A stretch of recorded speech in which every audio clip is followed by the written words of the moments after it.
আসসালামু আলাইকুম। IBS tours and travels থেকে আমি কে মজিবুর রহমান বলছি। আজ আপনাদের সাথে আলোচনা করব পর্তুগালের D1 ভিসা, অর্থাৎ যেটাকে আমরা ওয়ার্ক পারমিট ভিসা বলে থাকি। আপনারা জানেন যে পর্তুগাল হচ্ছে ইউরোপের একটি সেনজেন কান্ট্রি।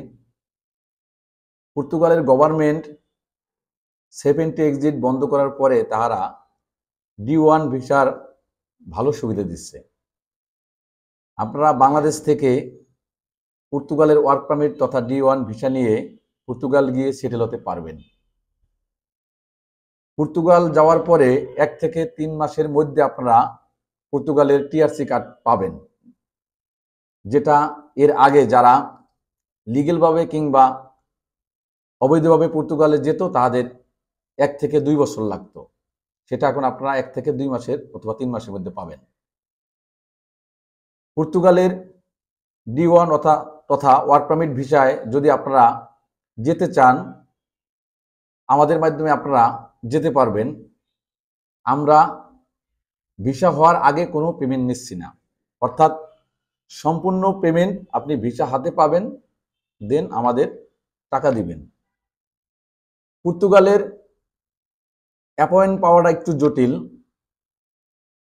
যদি আপনার ইন্ডিয়ান ভিসা থাকে, আপনি পর্তুগালের D1 ভিসা খুব সহজেই নিতে পারবেন, কারণ বর্তমানে পর্তুগালের ভিসা রেশিও অনেক ভালো।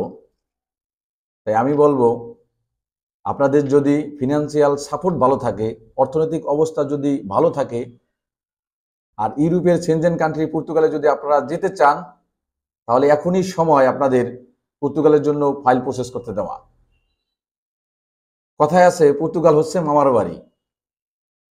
কারণ পর্তুগালে যদি আপনি লিগেলভাবে 5 বছর বসবাস করতে পারেন, দেন আপনি পর্তুগিজ পাসপোর্টের জন্য অ্যাপ্লিকেশন করতে পারবেন। কারণ পর্তুগালের পাসপোর্ট হচ্ছে ওয়ার্ল্ডের 3 নাম্বার র্যাঙ্কিংয়ে। তাই আমি বলবো আপনাদেরকে, আপনারা ইউরোপ যদি যেতে চান এবং অর্থনৈতিক অবস্থা যদি আপনাদের ভালো থাকে, তাহলে এই মুহূর্তে আপনারা পর্তুগাল চুজ করতে পারেন। আর যদি আপনারা আমাদের মাধ্যমে পর্তুগাল যেতে চান, তাহলে আমাদের স্ক্রিনে দেওয়া হোয়াটসঅ্যাপ নাম্বারে যোগাযোগ করুন অথবা সশরীরে আমাদের অফিস ভিজিট করুন।